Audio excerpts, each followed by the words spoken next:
There's a famous question that has resounded throughout the centuries, but it really came to its apex in the medieval times. Cor Deus homo. Why did God become man? And really the short answer to that question was because only God could and only man should. That after we sinned against God, after we fell, we didn't have the power to make proper sacrifice of reconciliation to restore that relationship. Like if one of you punches one of the altar servers, not a big deal. You can apologize and be okay again. If one of you punches a priest, a little bit bigger of a deal. If you punch the Pope, that's going to take some extra work to get in that reconciliation, right, in the end. It's because the higher the person that the affront is against, the bigger the reparation has to be. And if we're too low from that person, there's really nothing we can say or do that can adequately satisfy. So God, who's infinitely good, when we sin against him, and when we all, in our own ways, sin against him, there's nothing that we can do to rectify that relationship. So why did God become man in Jesus Christ? We believe that the second person in the Holy Trinity became man so that he himself, as God, could offer the sacrifice in our nature as human beings to reconcile us with the Father. But what that really means at its core, something very important for us to remember, that we will never be sufficient on our own to be in right relationship with God. That can be depressing, but that can also be like the greatest news we ever heard if you've ever had to struggle with your own weak, fallen nature. A story came to my mind this morning. I didn't know if I was going to preach on it. It's a little inappropriate. And I was like, well, sometimes the best stories are a little inappropriate. They're the most revelatory too. And so I was like, well, I don't know. And then I heard the psalm chanted this morning. I was like, okay, I got to talk about this story. Let us see your face, O Lord, and we shall be saved. How is it that seeing the face of the Lord can actually save us? I knew a man once who was addicted not just to pornography, but actually going to prostitutes, something he struggled with for many years. And no matter what, he couldn't break that habit. His will was not strong enough. He said one time he was actually with a woman in a room, in the very act, and he experienced Jesus Christ visiting his soul right in that moment. Like, that's dirty grace. That's God coming to him in like the very epitome of his sin. And he said at that moment when he experienced the face of Christ looking at him in that place, got up, got dressed, walked out, and he never went back. And he said the difference between all those other times when he himself, with his own willpower, tried to break away from the sin that was so alluring to him, was that for the first time he experienced God in the very depths of his sorrow and his isolation. And so Christ himself was able to lead him out. And that is the essence of salvation. Experiencing the face of God in the very place of our of our sins, so that he himself can become the means of our reconciliation with God. Because we really take for granted that our faith is built on the impossible. What we're asked to believe by revelation is incomprehensible by our minds. That God is three persons in one God. That God himself became flesh, born of a virgin. That he lived, that he thirsted, that he suffered, that he died and rose from the dead. You can't logically work to that. That's why it's called fidens quadens intellectum. Faith seeking understanding. First, I believe because it was revealed, so that I can try to understand what has been revealed. But that means that the foundation of our faith, of our religion, is a consent to revelation by faith. It's not just purely reasonable. And the same thing is with our morality. Jesus Christ, by his demands of the gospel, asks us to do what is impossible by human nature. Chastity, living authentic Catholic Christian chastity, is impossible by human nature. Christ's prohibition of divorce monogamy is nearly impossible if we look at human history without the grace of Jesus Christ. That's why the first sign that you always can tell when a nation is losing the gospel, divorce becomes a new norm. Because without Christ, marriage cannot succeed. His commandment said, to be his followers, to be worthy of him, we must love him more than mother, father, brother, and sister.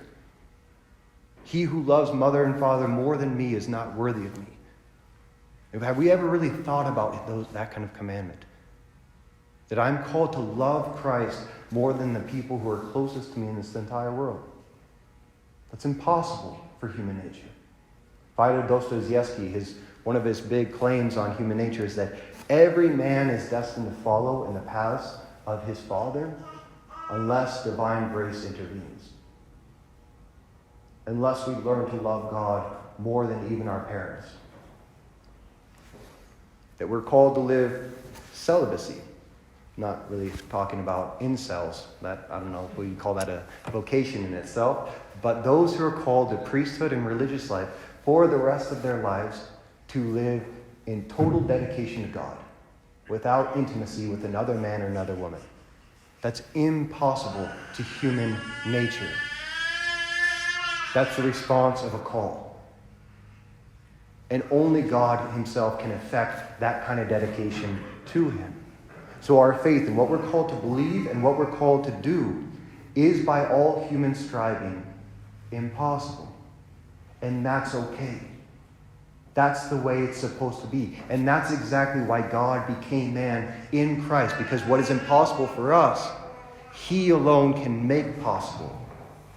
And God will sometimes, he'll leave us in our sins. He'll leave us in our no to God until we realize that it's only through him that we have the sufficient grace to enter into that relationship. When God first called me to be a priest, when I was studying at the University of Idaho, I was dating a girl, and we'd always planned to get married, and I had my direction in life. And so when the calling came, it was very clear. I knew without a doubt that God was calling me. But I couldn't say yes to it. I felt like Al Pacino in Scent of a Woman. You guys seen that movie? Hopefully, it's one of the best out there. He says, now I've come to my crossroads in my life. I always knew what the right path was. Without exception, I knew. But I never took it. Why? Because it was too damn hard. So I knew God was calling me to be a priest. It was just too hard to say yes to it. And I'd break up with my girlfriend, and then I'd try to go for like a day or a week, and then we'd get back together because I realized I just couldn't do it. Then we'd get back together for a while. Then I just couldn't stop striving to fight with this longing to be a priest, but longing to be married and live my own life. So we'd break up again, and then I couldn't stay away, and we'd get back together. And I just remembered this one time walking by St. Augustine's up at the U of I campus. And I just looked at, I refused to go into the church because I was so angry at God and angry at myself for him for calling me to be a priest, and angry at myself for not being able to say yes to that. Have you ever had that fight? Like, have you ever trying to fight a sin in your life or a no? You're like angry at God that he even asked you of it, but you're also angry at yourself that you can't say yes, right? And when we do that, we tend to hide. And so I refused to even go into the church. But I remember just looking at the church, seeing the tabernacle through the window, and I said, I refuse to become a priest. I've tried and I can't do it. So if you want me to be a priest, if you want me to answer this call, you have to do it. I'm going to see my girlfriend. I walked away and I left. I think Jesus was just sitting there with a smile. Like, doesn't sound like fighting words, because a week later I was in seminary. So that was hard. But I think his whole point was with that is he waited until I understood that I couldn't even answer the call to be a priest on my own. My yes would go for a little bit of time, and then it would change into a no again, until I truly surrendered to his grace alone in that. So our faith, our morality, by all human striving, is impossible. And so if you're having a really difficult time with some aspects of our faith, what we're called to believe, or how we're called to live out that faith, you're actually in really good company. You can't really live as a Catholic until you realize how high up we have been called to live in this world. And Pope Benedict XVI, when he wrote about why did God become man, he said this is the very purpose of the incarnation. And he brings it to what we just read in Hebrews. He said that Hebrews quote that we had in the second reading touches on the core of why Christ became man to save us.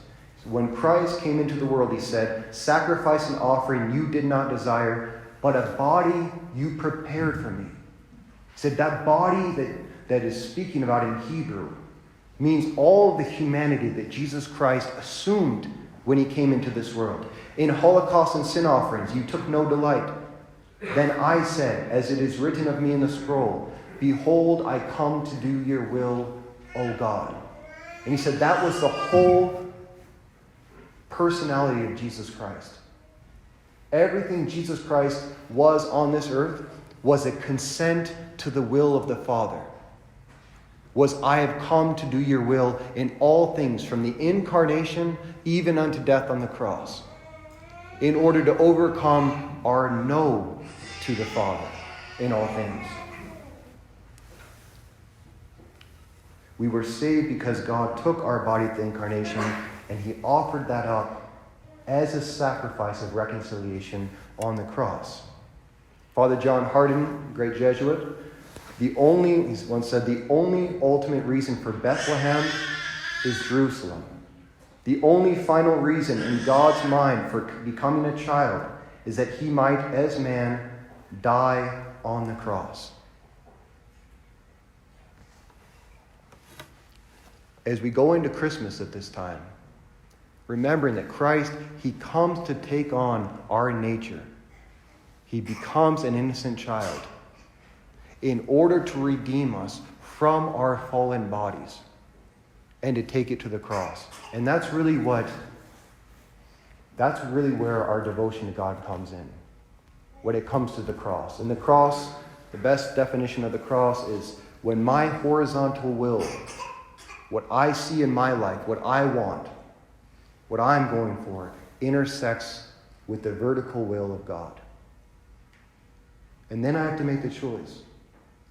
Do I go my own way, or do I take up my cross to follow our Lord? And Jesus Christ himself was the first one to assume our nature and bring it to the cross so that in all things we would be consecrated to the Father through him, through his body. We are not saved without the body of Jesus Christ. And that's why in every Mass is the continuation of Christmas, where God once again descends in the second person of the Holy Trinity to transform bread and wine into his own body and blood. Every Mass. So that we who receive his body into our body can receive him especially into the places within us that is still unredeemed, where I am still a no to God, no to his revelation, or no to his morality. And he himself can effect that union by his own body within us. So I just invite everybody here, call to mind one thing in your life that you're struggling with, where you feel God is calling you to something. You know that you should be living in one way that you're not. One way that would help your family, would help your relationship with God, your relationship with yourself. Like, where is a place that you're a no to God? And be comfortable in that no. But invite Christ in Holy Communion to find you there. And just be honest. I have this piece of me that does not want to say yes to you, that does not want to follow you. But I want you to find me there. I want you to find me in my no, so that you yourself can transform me and everything within my heart into a yes to your Father. Because that is why Jesus Christ became man.